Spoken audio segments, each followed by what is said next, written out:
In case you missed it, here's Dave and Cheryl's favorite moments of the week. Cybersecurity, obviously very important. Mm-hmm. You were telling me about some fun you've had recently with websites. I think it was yesterday. Someone was trying to log into my Facebook account. And it was like, is this you? And it was like, iPhone in Toronto. And I'm like, yeah, nope, that's not me.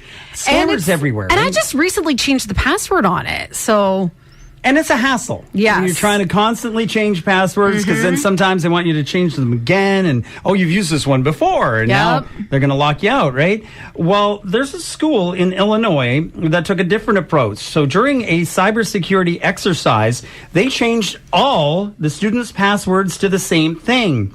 And it was Change Me. So instead of an A, they put like the @ sign. And there was an exclamation at the end. Okay. Well, the school told parents that the system accidentally reset every student's password, which locked them out of their own accounts. So they just made it Change Me for everyone, and then strongly suggested that all the students change that to something unique as soon as possible. Except, since everyone had the same password, you could just log into anyone else's account.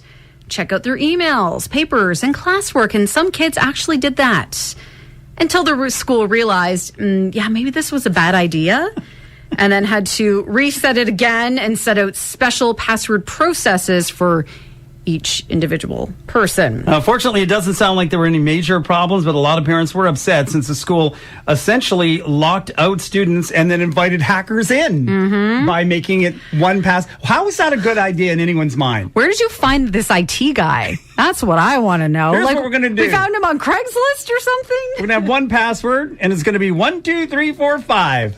Foolproof. Grounds. I was born in Chatham and raised in Blenheim, outside of Blenheim in the country, and it's always nice to get back to the old area that I grew up in, and I've got a lot of friends and memories down that way, and now I get to sample some fishing this week, so I'm pretty excited. And the Mitchell's Bay Open is a wonderful tournament. They do a great job, and there's a lot of good anglers that'll be fishing it that are already down there pre-fishing. We call it practicing, okay? I don't know how you practice fish because when you're on the water as much as I am, I don't know if it's practicing or going through the motions, but we're looking for fish usually is what we're doing. So, it's going to be fun.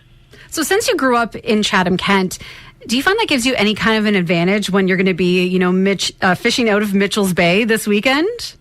Well, it gives me an advantage to know where the roads are and know how to get there if I have to get into Chatham to get a few groceries or whatever, but not really. And I'll tell you why. I grew up fishing down in that area, Lake Erie, Rondo Bay, which was my home area, and then Mitchell's Bay and things like that, Thames River, St. Clair River, but things have changed in the last, 4 or 5 decades. And, I've been fishing full time now for, 43 years, I think, or 44 years. And all over the changed with, zebra mussels and gobies and a lot of these invasive species. But it's actually made the fishing better in many cases, especially down in your region. But they change every year. And I'm talking to some of my buddies last night that are already in Mitchell's Bay, and they said, the fish are moving a lot right now this time of year because the spawn is finished, but the summer patterns haven't set up completely yet. So it's kind of in between. But this week of stable weather that's starting today will put the fish in some sort of traditional areas, but those traditional areas kind of move a bit, in that big bowl-shaped Lake St. Clair. Some of those fish are here today, gone tomorrow. So you got to fish the moment. So Friday, Saturday of the tournament, that's fishing the moment, and that's what's going to count. You can catch all the fish you want today and tomorrow and Thursday pre-fishing, but it doesn't count till the tourney starts. So it's going to be fun. We're joined this morning by Bob Izumi, Canadian fishing legend, and as he mentioned, a hometown boy too, right here from Chatham-Kent, and it is National Fishing Week, Bob. So with that in mind, what is it for you about the passion of fishing, and how can you explain that to someone that maybe has never tried it before? Well, it's funny because some people that have never fished or have fished and didn't have success might say it's boring. And, I feel the same way about some things I watch, not watch, but turn on and maybe look at it for a few minutes, like curling, for instance. I'm not a curler, right? So I look at it and go, having never participated in it, gee, I don't know if that's for me. But the thing is, fishing isn't boring if you fish the way we fish. And my whole life, I have, fished competitively for the most part, even when I was a little kid in the derbies down in Rondo Bay in Erie and stuff, when my dad was alive, and then when he started the first bass tournament, when I was a teenager, that got me hooked on competitive fishing. And we move around a lot. We try a lot of different techniques. We've got dozens of rods in the boat. And it's far from boring, man. It's like, hold on, you're in the boat going 65 mile an hour from spot to spot, and it's an adrenaline rush. Even when you're not catching them, it can be an adrenaline rush. So there's no boring in fishing when it comes to fishing in my boat. We move a lot. We try a lot of things. We try to put the odds in our favor, and it's playing the game where if they're not doing this, maybe they want a finesse bait, or maybe they want a reaction bait that's moved fast in the water, and it's all artificial lures. So we're going through the motions. So there's no boring in fishing, and that's why I think a lot of people should try it, which I got to tell you guys CFCO is my favorite old-time radio station. And why I say old-time is I grew up listening to CFCO.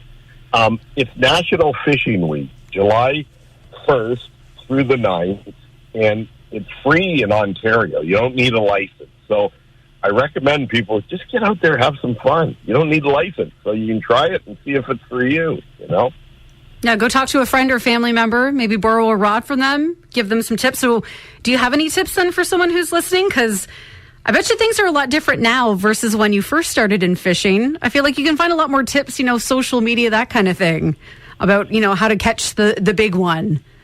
What's tough is what took me decades to learn and refine on the water by spending, countless days and years on the water. Now you can find it on social media, and there's so many instructional videos and tips and tricks that you can find that can fast track your way to successful fishing. And so I would recommend exactly what you say. Go on the internet, see what you can find. The other thing is keep it simple. To start out, we always start kids fishing just on panfish.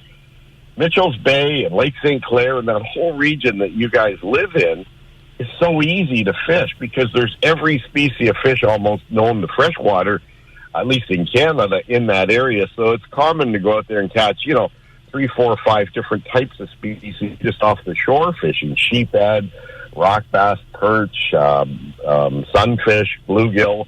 So I would say keep it simple: a hook, a sinker, some live bait. If you're fishing with young folks and with, people that want to start out with artificial lures, it doesn't get any better than fishing down your way. That Lake St. Clair is a fish factory. Lake Erie's a fish factory. Rondo Bay is phenomenal. I mean, I love that area. It's probably got more fish per acre in the water than anywhere in Canada. So the opportunity is right in your backyard. All right, Bob, thank you so much for joining us today. Appreciate it. Safe travels down back home as it is, and good luck in the tournament this weekend. Well, about 3 more coffees, and I'll be ready to rock and roll, guys. All right, all happening this weekend. The Mitchell's Bay Open. Get ready. I think maybe some fans of true crime might be moving to Tucson, Arizona, because there's a job right now. If you've ever wanted to be a detective but not a cop, it's your chance. They're hiring and creating a new position that's exactly that. So the job title is Professional Staff Investigator. Basically, you get to be a detective without the normal requirements of 3 years as a cop first. It does require some training, though. You'll have to go through 7 weeks at a police academy, then 3 months of field training. You also need to at least have an associate's degree and 2 years of experience in a related field.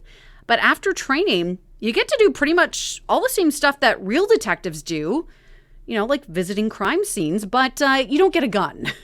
There's been different things in the media where community members help solve cases, so we want to get those people. We want to get that untapped potential. Once this is all done, they're going to go through a 7-week academy, then they're going to go through 12 weeks of field training, and then once they're done, their day's going to look very similar to our other detectives. They'll be able to go to any scene once the scene is safe, so they won't be first responders, they won't have a gun, If they interview a suspect, that person will have to be made completely safe, and they'll have a sworn officer with them. So you wouldn't be able to make arrests, so technically you're still a civilian, but there are a number of positions they're hiring for. Yeah, not just one position. They're looking to hire about 20 for this, and you get paid up to $33 an hour.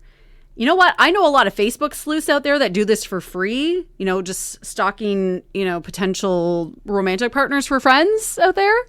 Feel like this is right up their alley. I mean, how many online detectives help solve crimes on TikTok, right? And things like this that have taken off in the last couple of years. So they're hiring up to 20 people. I feel like they're going to get hundreds of applications. A doctor in Arizona, her name is Gladys. She's 102 years old and still hasn't retired. She's beaten cancer, gone through a divorce, and unfortunately seen a lot of friends and family pass away. But despite all that, she still greets every single day with optimism. And she's also a published author. She just wrote a book called The Well-Lived Life and offered up her top advice for every decade of your life. So let's start with your 20s. Gladys says you should use your 20s to grow up a little, but also to find what you're passionate about. She said, quote, "Your 20s are a time when you start to get serious. You have to put your energy into where you want to go. It's about finding your juice." And by juice, she apparently means discovering your purpose in life. Okay, so now you're moving into your 30s. Don't get too stuck in your ways. She said people tend to settle into their habits in their 30s, and you might feel like you still don't have things figured out yet. Either way, don't feel like you can't make a life change. She said there's still so much to do and so much to reach for. Life truly doesn't begin, in her opinion, until you're in your 40s. So what about your 40s and 50s? Well, Gladys says this is when you can figure out how to take control of your life so that they can be the best years of your life. She said, don't worry about keeping up with other people. Just lean on your experience and focus on what's important to you. She also said it's important in your 40s and 50s to leave hurtful things in the past. And I think it is so true that as you get into your 40s and then into your 50s, you start making decisions like, hey, you're up for anything in your 20s. You get into your 40s and 50s, like, no. Like, what time are we going? Is there air conditioning? Well, there'll be snacks. Is this inside or outside? You get into your 60s and 70s. Here's what she says. Realize how wise you are. Use that experience to keep moving forward. 70 used to mean you were old, but not anymore. I guess especially from her perspective at 102. She said there's still so much for you if you look for it. And I think about a good friend. His name's Tom. He's 77 years old, and he's a part of the running group that I'm in here in Chatham-Kent. And he runs everywhere. And oh, by the way, bikes trails. He one day went for a 5K run, one of the races recently, and then went out for like a 25K bike ride later that day. You can do it. The 5K wasn't enough. If you're healthy enough and you won kind of the genetic lottery, keep moving. And finally, what is Gladys' advice for people in their 80s and 90s? She says, remember, you can still change almost anything you want to and find new things to explore. She also says you need to realize your inner child is still in there and just keep living.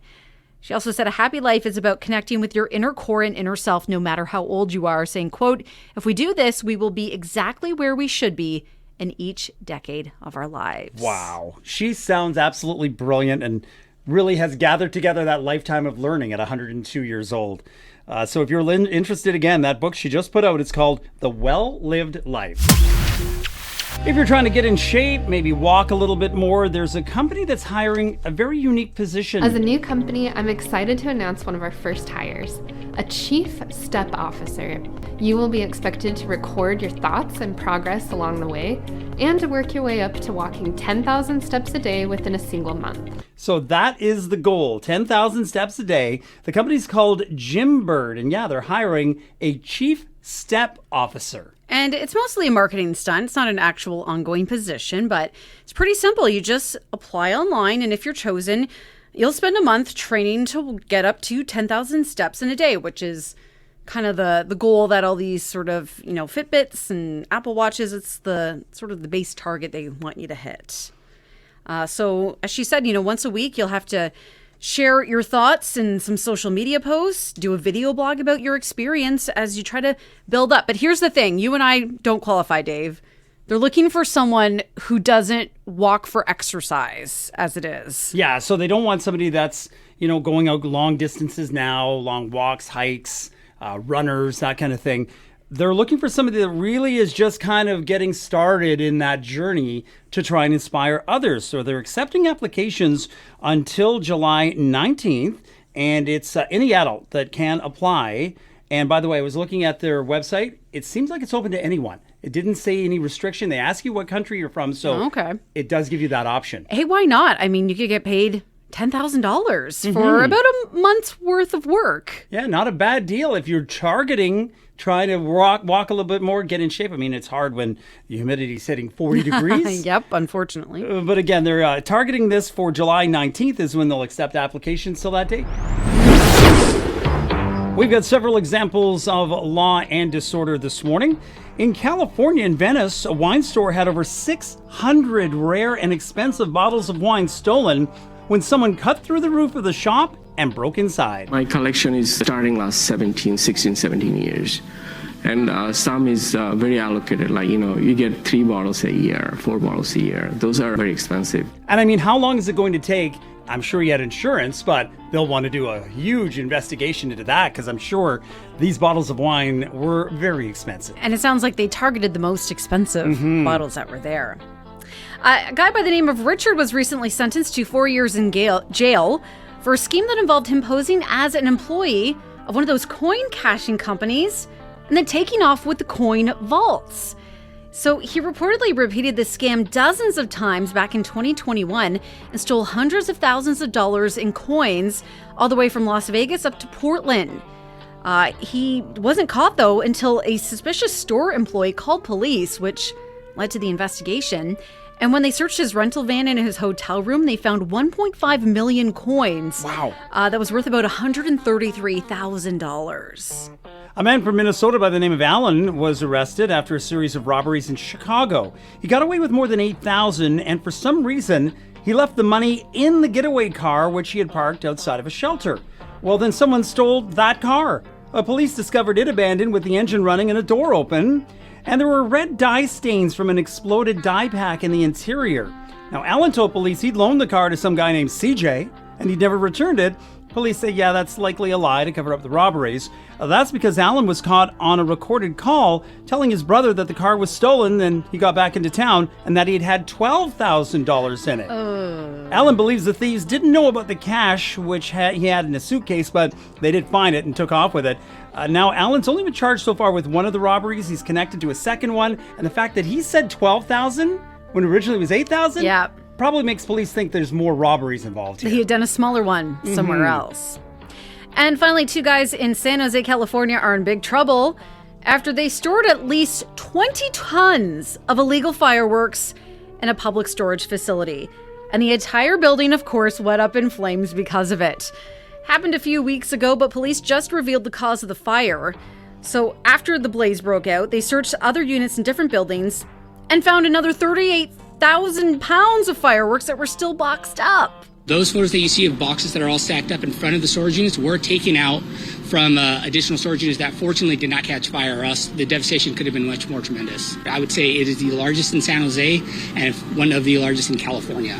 So a 45 and a 25-year-old were arrested, but they're in trouble for more than just the fireworks now because police got a search warrant and they searched their homes and found drugs there. So illegal fireworks and drugs. So they're going to be going away for a long time. And also, I'm not sure how they're going to be on the hook because about 40 to 50 units were completely destroyed when those illegal fireworks went up in the first place. So all the stuff from all the other people that were renting, that went up in flames too. I imagine, again, insurance is going to have to get involved and sort all that out. Man, it's hot out here. The heat, it's like a punch in the face. Well, now I'm hot. Did it just get hot in here? And sweat would just be dripping off our naked bodies. It's unholy hot. The sun is scorching, and I'm very fair-skinned. It's so hot! Drop it like it's hot. Drop it like it's hot. It's getting hot in here. So hot. So take off all your clothes. Feeling hot, hot, hot. I need some hot stuff, baby, tonight. I like it hot, but that sounds scary and dangerous. Some like it hot. So the heat warning has finally ended. It is going to be warm again today as we get up to 28. Well, Monday was the hottest day ever recorded globally, according to some new data. The average global temperature reached 17.01 degrees Celsius, 62.62 Fahrenheit, surpassing the record that was set in 2016 as heat waves have hit multiple places around the world. You might be thinking, well, that's not that hot. Well, other places are cooler because they're in their winters. So the southern U.S. has been suffering under an intense heat dome in recent weeks. In China, they've had an enduring heat wave there with temperatures above 35 degrees Celsius, while North Africa has seen temperatures near 50 Celsius. And even Antarctica, where it's currently winter, they registered some high temperatures. The research base there, just off the coast, recently broke its July temperature record. It was 8.7 degrees Celsius. So scientists say climate change, even though some people don't want to admit that could be a thing, combined with a Niño pattern, were to blame. And interesting to note that yesterday was a day where we're the farthest point from the sun all year, about 95 million miles away. The closest we ever get is around 91 million miles. That happens in January. And that's when, of course, it is summer in the southern hemisphere. Yeah, so the northern hemisphere is kind of tilted away a bit. But that's why you see all those high temperatures in Australia, New Zealand, places like that. And also an update, the Earth may have actually had its hottest day on record 3 times this week. The first 2 were July 3rd and 4th, and now some data is showing the 5th was even hotter, with an average worldwide temp of 62.9. And what are the long-term effects of this? I mean, lots of things, right?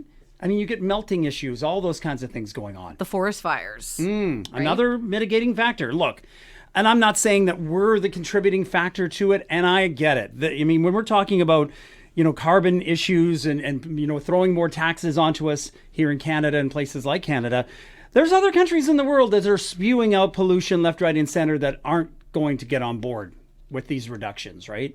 So I don't know that we're causing it, but I mean, you can't say that it isn't changing, that things aren't the same as even when we were kids. Well, you never wore sunscreen. It wasn't a product. Never wore sunscreen. I mean, did you have air conditioning?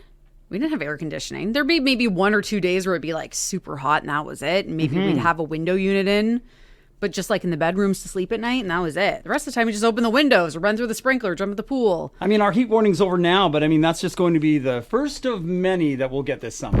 You've been listening to Dave and Cheryl's favorite moments of the week.